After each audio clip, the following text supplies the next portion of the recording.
आम तौर पर ना, मतलब जब हम किसी मेडिकल डायग्नोसिस की बात करते हैं ना, तो वहाँ एक एक सटीकता की उम्मीद होती है, एकदम इंजीनियरिंग की तरह। हाँ बिल्कुल। वो एक बाइनरी सिचुएशन होती है, एकदम ब्लैक एंड वाइट। वही ना, आपकी हड्डी टूटती है, आप एक्सरे मशीन में जाते हैं, और डॉक्टर बस उस टेढ़ी-मेढ़ी सफ़ेद लाइन की तरफ इशारा करके कहता है कि भाई ये रही समस्या, इसे प्लास्टर से फिक्स कर देते हैं। और सच कहूँ तो इससे बड़ी तसल्ली भी मिलती है। इंसान को चीजें स्पष्ट देखना और उन्हें अलग-अलग खांचों में बांटना बहुत पसंद है। बिल्कुल। लेकिन फिर जब आप देश की राजनीति, हमारी अर्थव्यवस्था और सुरक्षा की दुनिया के आर्टिकल्स खंगालते हैं, तो अचानक ऐसा लगता है जैसे वो एक्सरे मशीन ही खराब हो गई हो। हम एक ऐसे परिदृश्य को देख रहे होते हैं जो बहुत ही, मतलब ईमानदारी से कहूं तो बहुत धुंधला होता है। सही कहा। इसे ही हम असली डायग्नोस्टिक मडी वाटर्स कह सकते हैं, जहाँ जहाँ हर एक बीमारी दूसरी बीमारी का कारण भी है और परिणाम भी। तो चलिए आज की इस गहरी चर्चा में इसी धुंधलेपन को थोड़ा खोल कर समझते हैं। आज का हमारा मिशन है उन सभी डॉट्स को कनेक्ट करना जो 31 मार्च 2026 के द इंडियन एक्सप्रेस के अलग-अलग पन्नों पर बिखरे हुए हैं। बिल्कुल। और हमारा उद्देश्य सिर्फ इन खबरों को पढ़ना नहीं है, बल्कि इनके पीछे के क्यों और कैसे को समझना है। हाँ, क्योंकि आज हम ये देखने वाले हैं कि कैसे देश के अंदर होने वाली जनगणना के डेटा से लेकर फारस की खाड़ी में जो समंदर में फंसे तेल के जहाज हैं, वहां तक सब कुछ एक अदृश्य लॉजिक से आपस में जुड़ा हुआ है। ये एक बहुत ही दिलचस्प सफर होने वाला है। तो शुरुआत करते हैं समाज को गिनने के उस कंसेप्ट से, जो शायद हमारे देश का सबसे बड़ा एक्सरे होने वाला है। मेरा मतलब है सेंसस, यानी जनगणना। खबर ये है कि सेंसस कमिश्नर ने साफ कर दिया है कि फेज 2 में अब कास्ट एन्यूमरेशन यानी जाति आधारित गणना होने वाली है। देखिए, यहाँ सबसे दिलचस्प बात यह है कि ये सिर्फ फॉर्म में एक नया कॉलम जोड़ने की बात नहीं है। ये भारत के एडमिनिस्ट्रेटिव और पॉलिटिकल ब्लूप्रिंट को पूरी तरह से रीसेट करने वाला कदम है। अब तक हम सिर्फ एक ब्रॉड स्ट्रोक पिक्चर देख रहे थे। मतलब इसे समझने के लिए मैं एक एनालॉजी देता हूँ। अच्छा। जैसे मान लीजिए एक बहुत बड़ी नेशनल लाइब्रेरी है। हाँ। अब तक वहाँ जो ऑडिट होता था, उसमें सिर्फ ये गिना जाता था कि कुल कितनी किताबें हैं या फिर वो किस भाषा में है। हाँ। लेकिन अब इस फेज 2 में इस बात की माइक्रो डिटेलिंग होगी कि फिक्शन की कितनी किताबें हैं, साइंस की कितनी है और इतिहास की कितनी है। हाँ, बहुत ही सटीक एनालॉजी है। और यहाँ मैकेनिज्म को समझना जरूरी है। मतलब जब सरकार नीतियां बनाती है या कोई बड़ी वेलफेयर स्कीम डिजाइन करती है, तो बिना इस डाटा के वो बस अंधेरे में तीर चलाने जैसा होता है। बिल्कुल। अगर आपको पता ही नहीं है कि समाज के किस तबके की असल आर्थिक और शैक्षणिक स्थिति क्या है, तो आप रिसोर्सेज का एलोकेशन कैसे करेंगे? कास्ट एन्यूमरेशन दरअसल उस टारगेटेड डिलीवरी के लिए डेटा मुहैया कराएगा। पर एक सेकंड रुकिए, बात सिर्फ डिलीवरी की तो नहीं है ना। मतलब जब जातियों की सटीक गिनती बाहर आएगी, तो मान लीजिए कोई वर्ग जो खुद को 5% समझता था, वो डेटा में अचानक 15% निकलता है। तो क्या इससे रातों रात राजनीतिक प्रतिनिधित्व और आरक्षण की मांगे नहीं बदल जाएंगी? अरे बिल्कुल बदलेंगी। और मेरी राय में यही इसका सबसे गहरा असर होगा। देखिए, जातियों का डेटा सिर्फ एक्सेल शीट में बंद नहीं रहता। हाँ, वो तो सड़कों पे आ जाता है। बिल्कुल। वो रैलियों और मैनिफेस्टो में बदल जाता है। इससे समाज में एक नई तरह की राजनीतिक चेतना आती है। रिसोर्सेज के बंटवारे का नया फॉर्मूला बनेगा और इसका सीधा असर हमारे इलेक्टोरल पॉलिटिक्स पर पड़ेगा।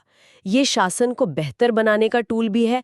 और अगर देखा जाए तो पोलराइजेशन का एक नया कारण भी बन सकता है। बाप रे, मतलब डेटा का इतना बड़ा इम्पैक्ट।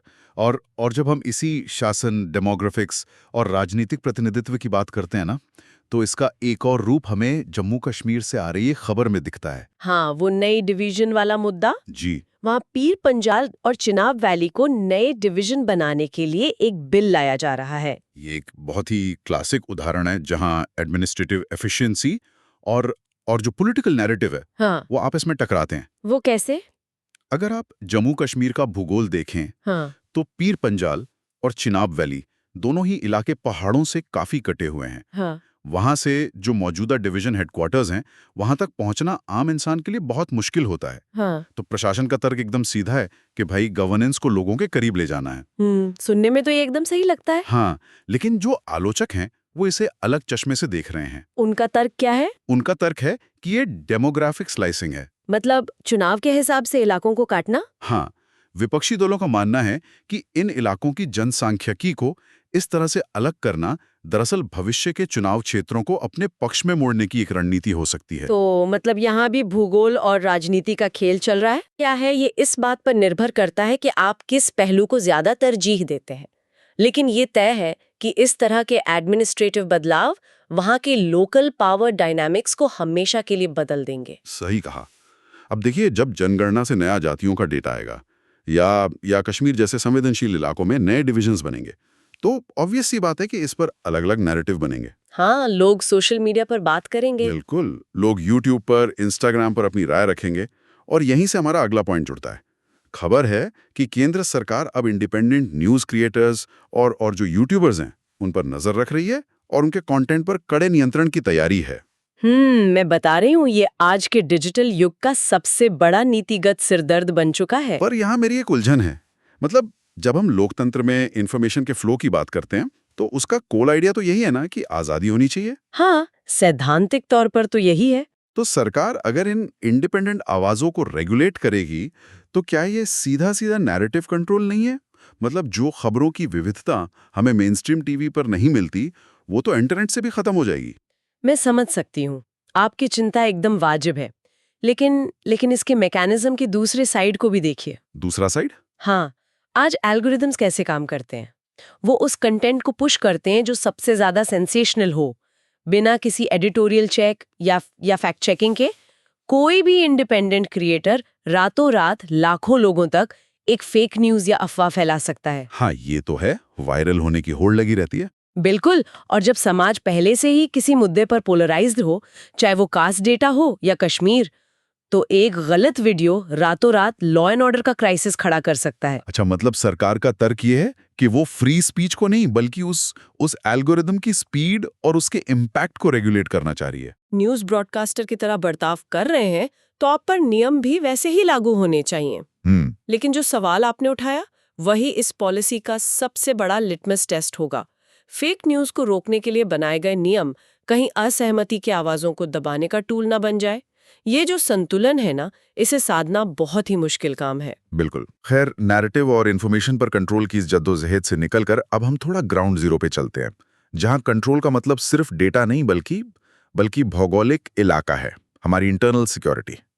छत्तीसगढ़ वाली खबर। जी, खबर है कि छत्तीसगढ़ में लेफ्ट विंग एक्सट्रीमिज्म मतलब माओवादी गढ़ तेजी से ढह रहे हैं और गृह मंत्रालय ने इसे पूरी तरह खत्म करने के लिए 31 मार्च 2026 की एक डेडलाइन तय की है। और आंकड़े भी इसी तरफ इशारा कर रहे हैं।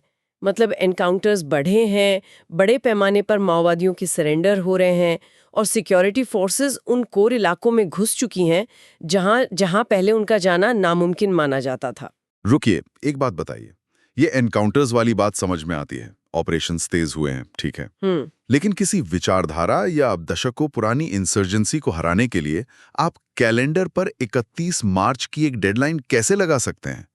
मतलब ये तो पीआर स्टंट ज्यादा लगता है। क्या एक तारीख तय कर देने से कोई समस्या जड़ से खत्म हो जाती है? अगर हम इसे सिर्फ बंदूकों की लड़ाई के नजरिए से देखेंगे ना, तो ये वाकई एक पीआर स्टंट ही लगेगा। तो फिर असलियत क्या है? असलियत ये है कि अगर हम इस पूरे मुद्दे को बड़े पैमाने पर देखें तो इस डेडलाइन का असली मैकेनिज्म ऑपरेशंस नहीं, इंफ्रास्ट्रक्चर है। इंफ्रास्ट्रक्चर? वो कैसे? जब गृह मंत्रालय 31 मार्च 2026 की बात करता है तो वो दरअसल उन road networks, 4G mobile towers और हर 5 किलोमीटर पर बन रहे फॉरवर्ड सिक्योरिटी कैंप्स के कंप्लीट होने की डेडलाइन की बात कर रहा है। ओह, अच्छा। देखिए, लेफ्ट विंग एक्सट्रीमिज्म की ऑक्सीजन क्या है? आइसोलेशन, यानी अलगाव। जब कोई इलाका बाकी देश से कटा रहता है तो वहाँ एक पैरेलल सरकार चलाना आसान होता है। अच्छा, तो मतलब जैसे जैसे वहाँ पक्की सड़कें बन रही हैं और मोबाइल नेटवर्क आ रहा है, वो आइसोलेशन टूट रहा है। बिल्कुल सही पकड़ा आपने। विकास को ही सबसे बड़े हथियार की तरह इस्तेमाल किया जा रहा है। जब किसी दूर दराज के गांव में पक्की सड़क पहुंचती है तो वहां सिर्फ पुलिस की गाड़ी नहीं जाती, वहां एम्बुलेंस पहुंचती है, बच्चों के लिए स्कूल की किताबें पहुंचती हैं और सबसे अहम बात, वो गाँव मुख्य धारा की इकॉनमी से जुड़ जाता है। मतलब सप्लाई चेन और कम्युनिकेशन कट जाता है उनका। हाँ, जब कनेक्टिविटी बढ़ती है तो माओवादियों की सप्लाई चेन चोक हो जाती है और नए लोगों की जो भर्ती होती है वो मुश्किल हो जाती है। ये एक स्ट्रक्चरल समाधान है, सिर्फ मिलिट्री समाधान नहीं। अरे वाह, ये तो बहुत ही दिलचस्प नजरिया है। मतलब इंसानों का ये कॉन्फ्लिक्ट तो शायद हम सड़कों और टावर से सुलझा लेंगे। लेकिन लेकिन जब हम विकास के नाम पर इन्हीं जंगलों में सड़कें बनाते हैं तो हम एक नए कॉन्फ्लिक्ट को जन्म दे रहे होते हैं, और ये हमें हमारे अगले सोर्स की तरफ ले जाता है। केरल वाली रिपोर्ट। जी, दक्षिण भारत, खासकर केरल में इंसान और जानवरों के बीच का जो संघर्ष चल रहा है, एक तरफ इंसान आपस में लड़ रहे हैं तो दूसरे तरफ इंसान और जानवर आमने सामने हैं। ये एक ऐसा मुद्दा है जो इकोलॉजी और इकोनॉमी के सीधे टकराव को दिखाता है। वहां स्थिति वाकई बहुत खराब है। रिपोर्ट के मुताबिक केरल के किसान गहरी निराशा में हैं। हाथी और जंगली सुअर उनके खेतों को तबाह कर रहे हैं, और दुख की बात है कि लोगों की जान भी जा रही है। बहुत ही संवेदनशील स्थिति है। लेकिन इसमें जो सबसे परेशान करने वाली बात है वो है वहां की राज्य सरकार और राजनीतिक पार्टियों की उदासीनता। कोई इसका ठोस समाधान नहीं निकाल पा रहा है। मतलब ऐसा क्यों है कि जानवर अचानक इतनी आक्रामकता से इंसानी बस्तियों में आ रहे हैं? इसके पीछे का जो विज्ञान और भूगोल है उसे समझना होगा। ये सिर्फ जानवर हमला कर रहे हैं वाली बात नहीं है।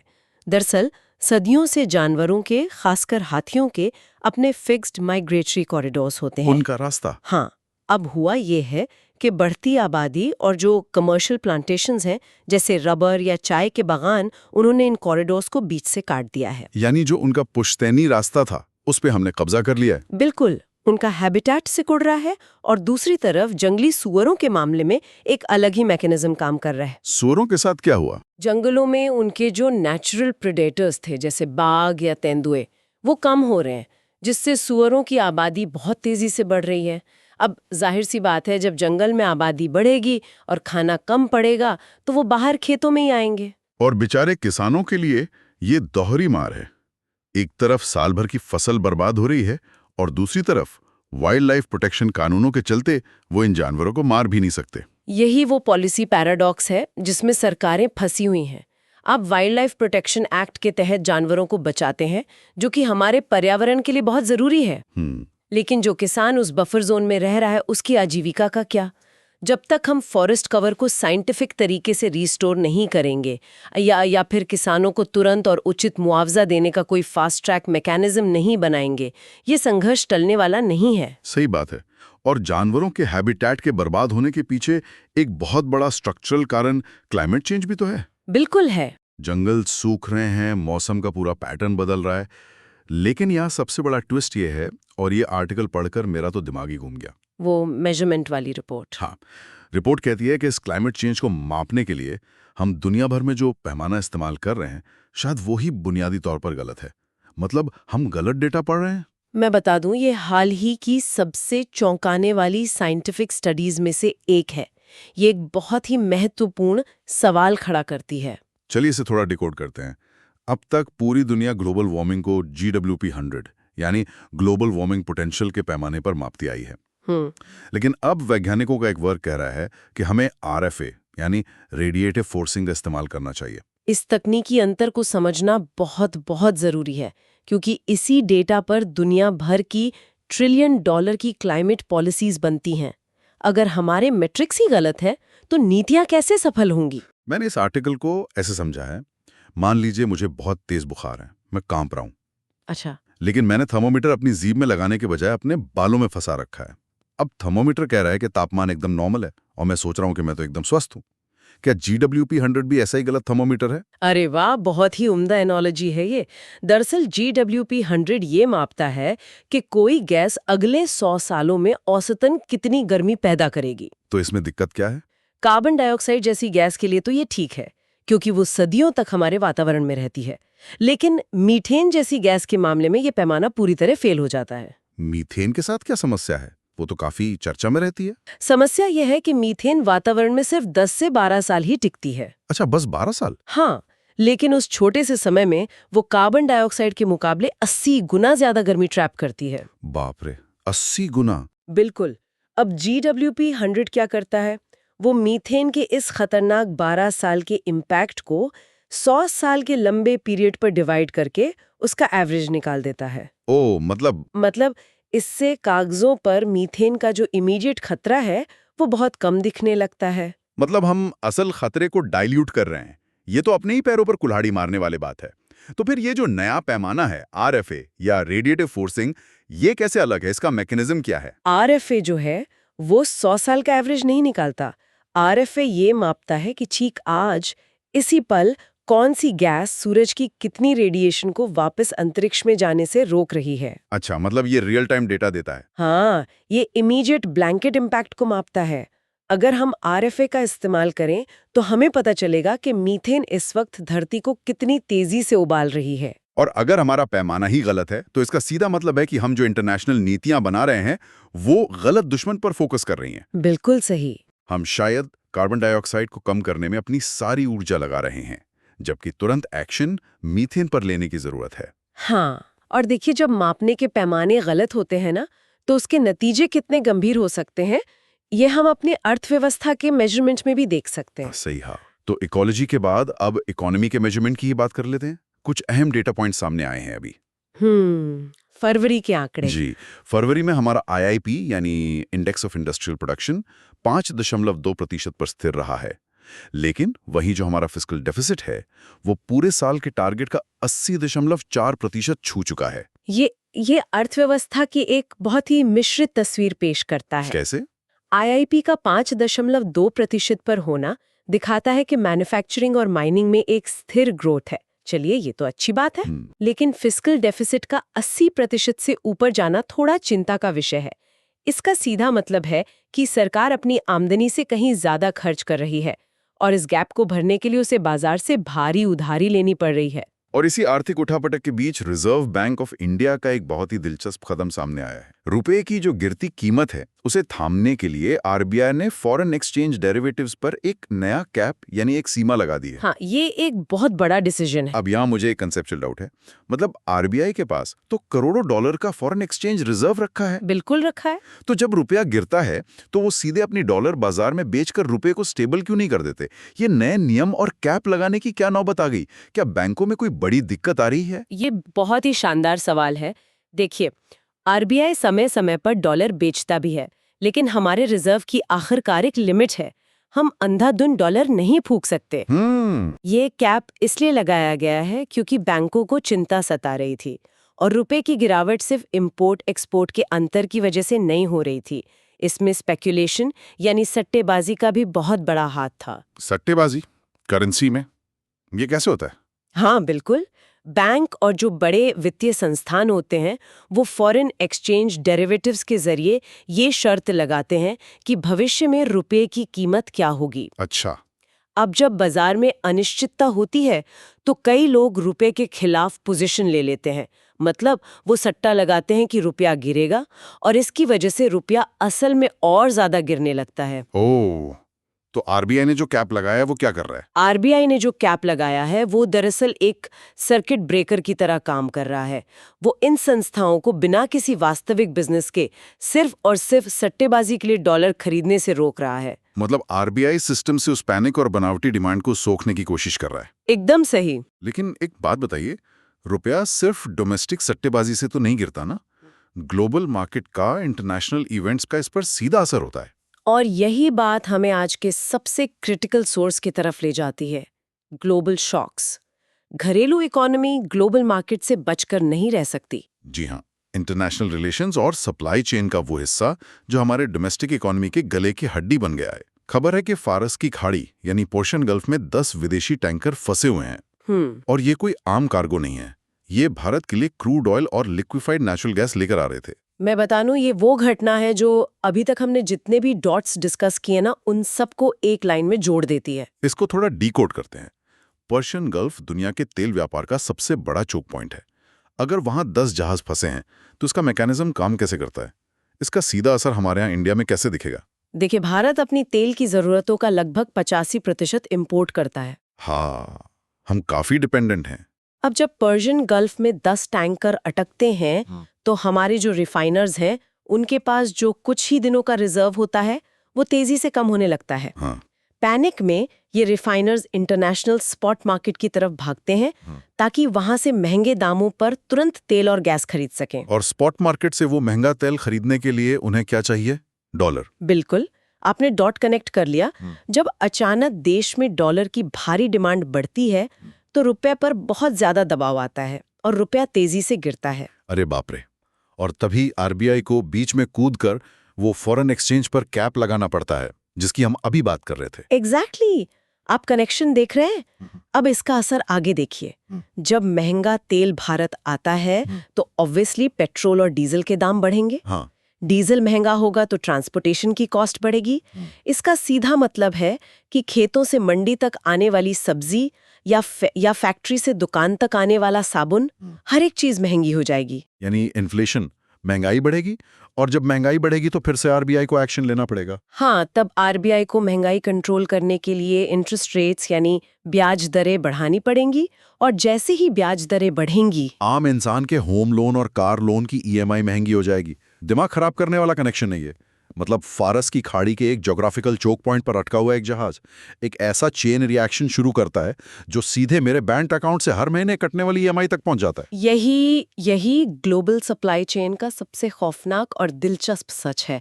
कुछ भी आइसोलेशन में नहीं होता, सब कुछ इंटरकनेक्टेड है। तो इसका मतलब ये है कि आज हमने जो भी डॉट्स कनेक्ट किए हैं वो हमें एक ही पैटर्न दिखाते हैं। क्या? कंट्रोल का भ्रम। मतलब हम जनगणना के जरिए समाज के डेटा को कंट्रोल करना चाहते हैं, नए नियमों के जरिए मीडिया के नैरेटिव को कंट्रोल करना चाहते हैं। बिल्कुल। हम जंगलों में सड़कें बनाकर सिक्योरिटी कंट्रोल कर रहे हैं, जिससे इकोलॉजी आउट ऑफ कंट्रोल हो रही है। और हम आरबीआई के रूल्स से इकोनॉमी को कंट्रोल करने की कोशिश करते हैं, जो आखिरकार किसी दूर समंदर में फंसे एक जहाज पर निर्भर करती है। ये एक बहुत ही सटीक सिंथेसिस है। आज के समय में हम जिस सिस्टम का हिस्सा हैं, वो इतना ज्यादा इंटरकनेक्टेड है कि किसी एक तार को छेड़ने पर पूरा का पूरा जाल हिलने लगता है। और इसी विचार के साथ हम आज की इस गहरी चर्चा को विराम देते हैं। आज हमने देखा कि कैसे लोकल और ग्लोबल के बीच की लकीर अब सिर्फ धुंधली नहीं हुई है, बल्कि शायद हमेशा के लिए मिट चुकी है। सच कहा। तो सुनने वालों के लिए आज का हमारा सवाल ये है कि ऐसी हाइपर कनेक्टेड दुनिया में, जहां गल्फ का एक ट्रैफिक जाम आपकी ईएमआई बढ़ा सकता है और गलत थर्मामीटर धरती को खतरे में डाल सकता है, क्या कोई भी देश सिर्फ अपनी आंतरिक नीतियों के भरोसे पूरी तरह सुरक्षित होने का दावा कर सकता है? ये वाकई एक ऐसा सवाल है जिस पर हम सबको विचार करना चाहिए, क्योंकि दुनिया पहले जैसी नहीं रही। बिल्कुल। इस धुंधलेपन के बीच हमारे साथ इन डॉट्स को कनेक्ट करने के लिए आपका बहुत बहुत शुक्रिया। हम फिर लौटेंगे एक नए विश्लेषण के साथ, कुछ नए सोर्सेज और उनके पीछे के क्यों और कैसे को समझने के लिए। तब तक अपने आसपास के कनेक्शंस पर नजर रखिए।